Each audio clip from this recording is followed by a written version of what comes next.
আপনাদের সকলকে অভিনন্দন জ্ঞাপন করছি। সম্মানিত ভাইয়েরা, সম্ভবত পর্দার আড়ালে মা বোনেরা আছেন। এই দেশ আমাদের সবার, এটি আল্লাহ তাআলার দান। এই দেশ দফায় দফায় সাগর সাগর রক্তের বিনিময়ে বারবার মুক্তির জন্য হাজারি করেছে। 47-এ, 71-এ, আবার 24 সালে কোন জাতি আমি জানি না তাদের নিজেদের মুক্ত স্বাধীন অধিকারের জন্য এত রক্ত এত দফায় দিয়েছে কিনা আমি জানি না। আল্লাহ তাআলার দরবারে দোয়া করি, আল্লাহ তাআলা এই জাতির লড়াকু এই সৈনিকদের সমস্ত ত্যাগকে কবুল করুন। সমান তালে যুদ্ধ করেছে নারীরা, পুরুষরা, যুদ্ধ করেছে 1.5 মাসের শিশুরা। 24 তারিখে নতুন স্বাধীনতা বাংলাদেশের মানুষ লাভ করেছে। তার মাত্র 2 দিন আগে উত্তরায়ের পর 1.5 মাসের শিশুকে তুলে নিয়ে তিনি রাস্তায় চলে এসেছিলেন। পুলিশ সামনে বুক পেতে দাঁড়িয়েছিলেন। সাংবাদিকরা বলেছে, মা তুমি সরে যাও, তোমার এই কচি বাচ্চাকে নিয়ে তুমি এখানে থাকো না। সে বলেছে, আমার তো কোনো বড় বাচ্চা নয়, আমার পরিবারে দাঁড়িয়ে কি কোনো শহীদ হবে না? আমি এই বাচ্চা নিয়ে শহীদ হওয়ার জন্য এখানে এসেছি। আমি আমার এবং আমার বাচ্চার স্বাধীনতার বিনিময়ে জাতি মুক্ত হয়েছে, স্বাধীন হয়েছে, আমি দেখতে চাই। আল্লাহু আকবার, আল্লাহু আকবার। আল্লাহ যে জাতির মধ্যে এই ধরনের মা সৃষ্টি করেছেন, আমরা দোয়া করি আল্লাহ তাআলা সেই জাতির মায়েদের পেট থেকে সন্তান সৃষ্টি না করে আল্লাহ যেন যোদ্ধা সৃষ্টি করে দেন। সম্মানিত ভাইয়েরা, অতীতের বঞ্চনা কষ্টের দিকে ফিরে যাব না। এর সাক্ষী দেশের জনগণ এবং সারা বিশ্ববাসী। আমরা শুধু এটুকু বলি, এর থেকে কত আগত অনাগত আমাদের সকলের জন্য শিক্ষা হয়। জাতির সাথে গাদ্দারি করলে, জাতির সেবক হয়ে আসার ঘোষণা দিয়ে মালিক বনে গেলে কি পরিণতি বরণ করতে হয়, এর থেকে আমরা সারা দেশবাসী যেন শিক্ষা গ্রহণ করতে পারি। যদি আমরা শিক্ষা গ্রহণ করি, আমরা বিশ্বাস করি আগামীতে স্বৈরাচারের এমন কোন স্বৈরাচারের জন্ম হবে না যারা ক্ষমতায় থাকা অবস্থায় জনগণের অর্থে কিনা অস্ত্র আর বুলেট জনগণের বুকে ছোড়ার দুঃসাহস করবে। আমরা এমন নতুন কোন আজ হোক, কাল হোক, নিকটে হোক, দূরে হোক, এমন কোন সন্ত্রাসী সরকার দেখতে চাই না। তাহলে কি করতে হবে? বাংলাদেশটাকে এক করতে হবে। 18 কোটি মানুষের 36 কোটি হাতকে এক জায়গায় করতে হবে। বিশ্বকে জানান দিতে হবে দেশ এবং জাতির স্বার্থে আমাদের মধ্যে কোনো বিভাজন নেই। যত বিভাজন রেখা তৈরি করা হয়েছিল সবগুলোকে আমরা পায়ের নিচে ফেলে দিয়েছি। আর আমরা কাউকে জাতিকে বিভক্ত করার সুযোগ দেব না। দলের ভিত্তিতে, ধর্মের ভিত্তিতে, গোষ্ঠীর ভিত্তিতে আমরা কাউকে আর জাতিকে ভাগ করার সুযোগ দেব না। জাতিকে তারাই ভাগ করে যারা জাতির দুশ্মন। জাতির যারা বন্ধু তারা কখনো তার জাতিকে ভাগ এবং বিভক্ত করতে পারে না। এই ক্ষেত্রে আমরা আপোষহীন। আমরা মতলববাজদেরকে জানিয়ে দেব, অতীতে তোমরা যা করেছো এই জাতি আর ভবিষ্যতে তোমাদেরকে তা করতে দিবেন না। আমরা জানিয়ে দেব, এখন থেকে বাংলাদেশের মানুষ কালোকে কালো বলবে, সাদাকে সাদা বলবে। এখানে সাংবাদিক বন্ধুরা এসেছে, এই জগৎ সাক্ষী। সাংবাদিকদেরকে বলা হয় জাতির দর্পণ বা আয়না, মিডিয়াকে বলা হয় জাতির দর্পণ বা আয়না, সাংবাদিকদেরকে বলা হয় জাতির বিবেক। আমাকে একজন সাংবাদিক প্রশ্ন করেছে, আপনাদের বক্তব্য ইদানিং আমরা শুনছি, জাতি আপনাদের বক্তব্য বিবেচনায় নিচ্ছে, এই বক্তব্যগুলো আগে আমরা শুনতে পেলাম না কেন? আমি জবাব দিলাম যে স্বৈরাচাররা আমাদের বক্তব্য জাতির সামনে পেশ করার সুযোগ দেয়নি, তাই আপনারা শুনতে পারেন। আমি তাকে প্রশ্ন করলাম, আজকে আপনার আমাকে ইন্টারভিউ করছেন, গত 15.5 বছর কি একবারও আপনার ইচ্ছা হয়েছিল যে আমার ইন্টারভিউটা করার বা আমাদের দলের কারণে? বলে জি জি না। আপনারা দেখেছেন বাংলা মিশনের আমার সেই ইন্টারভিউ আপনারা দেখেছেন? তিনি বলছেন জি না। আমি বললাম কেন আসলেন না? বলে যে পরিবেশ ছিল না। বলে তাইলে আপনার প্রশ্নের জবাব আপনার কাছেই আছে, আমার কাছে চাইতে হবে। আমরা কি চাই? আমরা চাই এমন একটি দেশ হবে যেই দেশে কোনো বৈষম্য থাকবে না। বলবেন যে বৈষম্য তো সব জায়গায় দেখি কম বেশি। বৈষম্য থাকবে না তার মানে সবার উচ্চতা গলা কেটে সমান করে দিতে হবে, তাই না? না, আল্লাহ যাকে যেটুকু নিয়ামত দিয়েছেন, ইজ্জত দিয়েছেন, তিনি তার ইজ্জত অনুযায়ী জাতির কাছে মর্যাদা পাবেন। একজন সাধারণ শ্রমিক, তাকে আমি অবহেলা করব না, কারণ আমার নবী বলেছেন তার গায়ের ঘামের ফুটা শুকাবার আগে তার পরিশ্রমিক, তার পাওনা তার হাতে তুলে দাও। বলবেন তাহলে কি প্রতিদিন বেতন দিতে হবে? হ্যাঁ, যদি শ্রমিকরা চায় প্রতিদিন দিতে হবে। আর যদি বলে যে না, মাসের শেষে আমার বেতনটা ঠিক মতো আমাকে দিয়ে দিয়ে, তাহলে সেভাবেই দেবেন। এখানে কোনো ধরনের তাল বাহানা চলবে না। তবে আমাদের দেশে মধ্যপ্রাচ্যরা মালিক এবং শ্রমিকের মাঝে সংঘর্ষ বাধায় রাখে। যদি উদ্যোক্তা মালিক না থাকে, আমার শ্রমিককে কোথায় কাজ করবে? শিল্প যদি না বাঁচে, আমার কর্মসংস্থান কোথায় হবে? যারাই সমাজের দুশ্মন, তারাই শিল্প ধ্বংস করতে চায়। তারা শ্রমিকদের আবেগকে উস্কে দিয়ে রাস্তায় নামায়, মরে শ্রমিকরা বেনিফিট নিয়ে করে বসে তারা। আবার কিছু মালিক আছেন, তারা চান যে শ্রমিকের শুধু ঘাম নয়, পারলে রক্তটাই নিয়ে নেই। এটা অন্যায়, এটা অন্যায়। শিল্প তারা বাঁচাবে, আপনি তাদেরকে বাঁচতে দিন। আপনি তাদেরকে সম্মান করবেন, তারা সমস্ত শক্তি উজাড় করে আপনাকে সবকিছু বিলাইয়ে দেবে। শিল্পের উন্নতি হবে, তাদেরও উন্নতি হবে। আমরা ওই রকম বৈষম্যহীন একটা সমাজ চাই। আমরা এমন একটা সমাজ চাই যেই সমাজে জন্ম নেওয়া প্রতিটি শিশু জন্ম নেওয়ার পর থেকে 4টি অধিকার তাকে তার সরকার দিতে বাধ্য থাকবে। একটি হচ্ছে তার খাওয়ার অধিকার, অর্থাৎ তার খাদ্যের যোগান দিতে হবে। অপুষ্টির কারণে কোনো শিশু মারা যাবে না, বিকলাঙ্গ হবে না। দ্বিতীয়টি হচ্ছে তার আশ্রয়, তার মাথা গুজার একটা ঠাঁই থাকতে হবে। তার সাথে মর্যাদায় মিলে এরকম একটা জায়গা তাকে তৈরি করে দিতে হবে। কারণ নিজের সামর্থ্য থাকে, সরকারের কাছে সে অবশ্যই চাইবে না, কিন্তু যার সামর্থ্য নাই তাকে অবশ্যই আশ্রয়ের ব্যবস্থা করে দিতে হবে। এরপরে এই শিশুটির অধিকার হচ্ছে তার সে যাতে একটা সুস্থ নাগরিক হিসেবে গড়ে তুলতে পারে, এই জন্য তার জন্য স্বাস্থ্য সেবা নিশ্চিত করতে হবে। এরপরের অধিকার হচ্ছে তাকে সুশিক্ষা দিতে হবে। আজকে বহু সন্তান, লক্ষ লক্ষ সন্তান মায়ের পেট থেকে জন্ম নিয়ে 4 অধিকারের কোনোটাই পায় না। তারা বস্তিতে নির্জনে দুকে দুকে কাঁদে আর আল্লাহকে চিৎকার দিয়ে বলে, আল্লাহ আমরাও তো এই সমাজের মানুষ, আমাদেরকে একটু সম্মানজনক বাঁচার কোনো অধিকার নেই। আমরা এই জায়গাটাকে সমতলে আনতে চাই, দেখতে চাই। সম্মানিত ভাইয়েরা, আর আমরা কি চাই?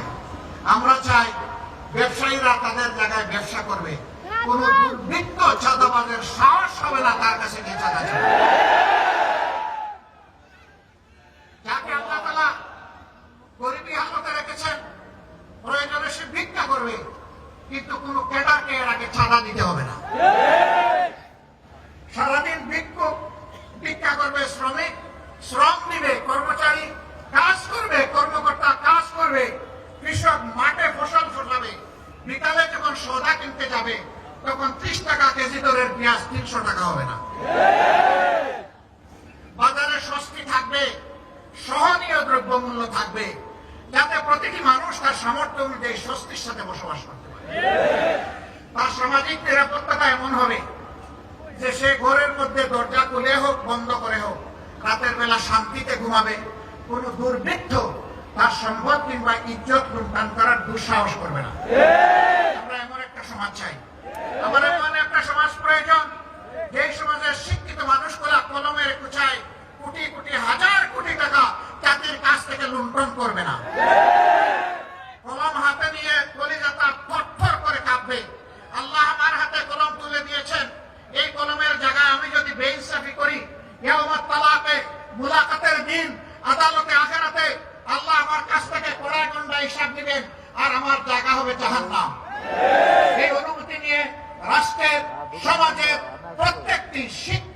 কর্মচারী কর্মকর্তা ব্যক্তিটি তার দায়িত্ব পালন করবে।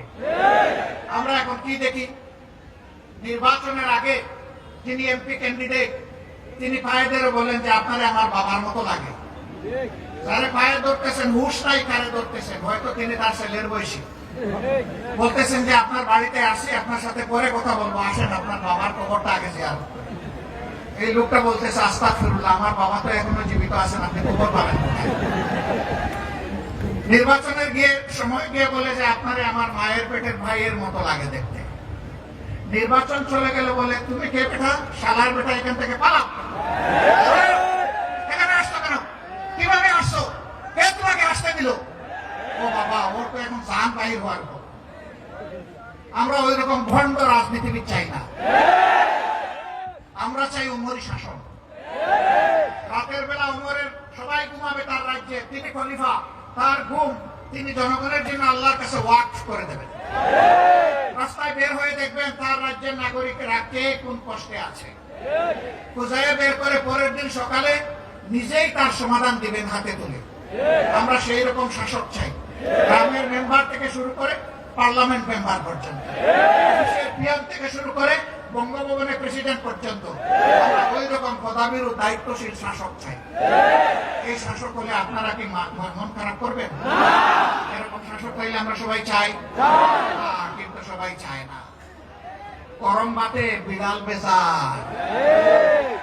গরম ভাত হলে মালিকের ভালো লাগে খাইতে, কিন্তু বিড়ালের যে মুখ পুড়ে। যারা মতলববাজ লোভী লোকেরা তারা এটা চাইবে না, বলবে যে তারা কারা, তারা আপনাদের সমাজের লোক। এই সমাজ থেকেই আপনাকে বাছাই করে নিতে হবে। আল্লাহর আসমান থেকে আল্লাহ ফেরেশতা পাঠাইয়া এমপি এবং গ্রামের মেম্বার বানায় দিবেন না। এই মানুষের মধ্য থেকেই আল্লাহ চান যে মানুষের সমাজের শৃঙ্খলা বিধানের জন্য, ন্যায় বিচার কায়েম করার জন্য আল্লাহ কাউকে না কাউকে দায়িত্ব দেবেন। এখন আদালতে বসে আমাকে মাফ করবেন, আমি কাউকে কষ্ট দেওয়ার জন্য বলছি না, বাস্তব অবস্থার জন্য বলছি।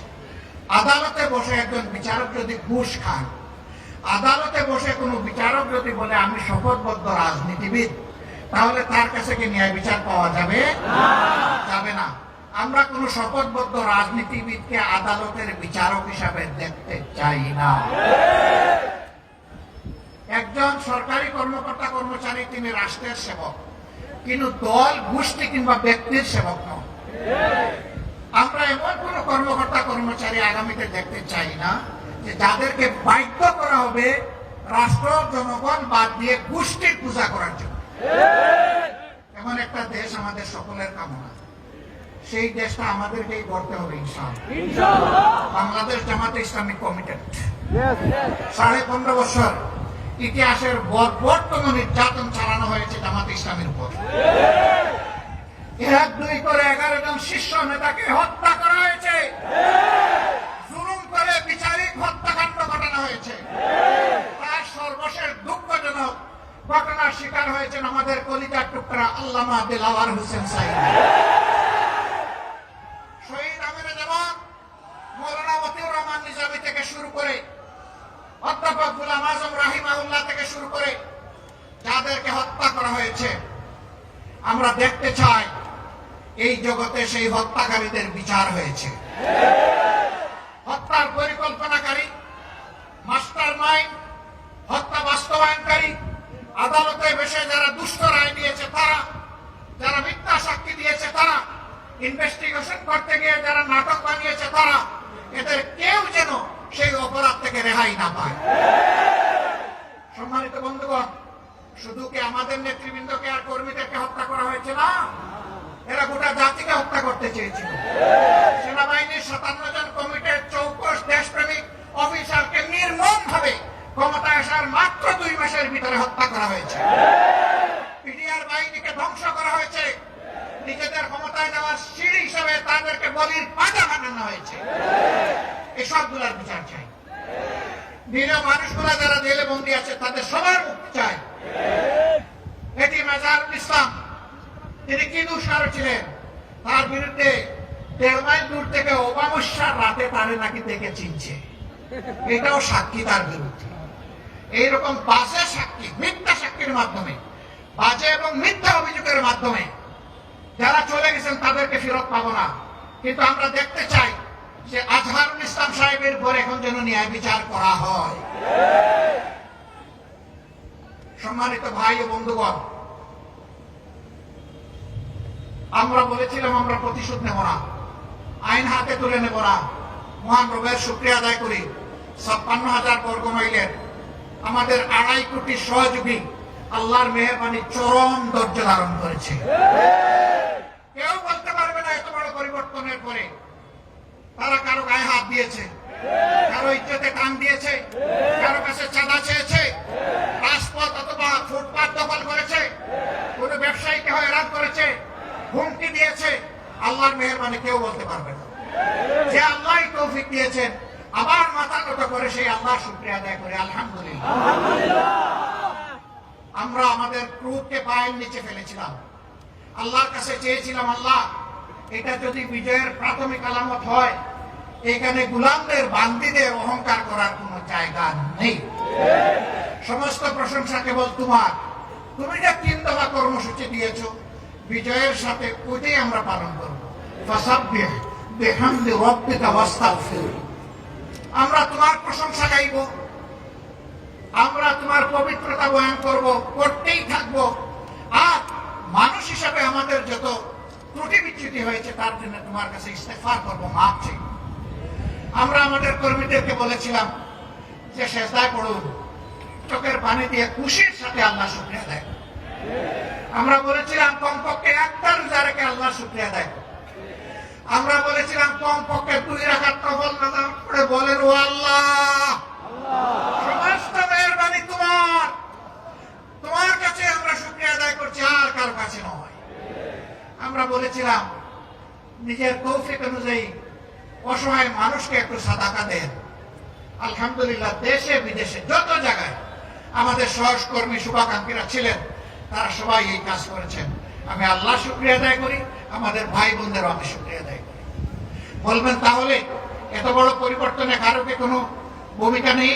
কেন থাকবে না? ২০০৯ সালের ২৬ ফেব্রুয়ারি পিলখানায় মায়েদের কান্না আল্লাহ শুনেন নাই? এখন পর্যন্ত তারা কাছে আল্লাহ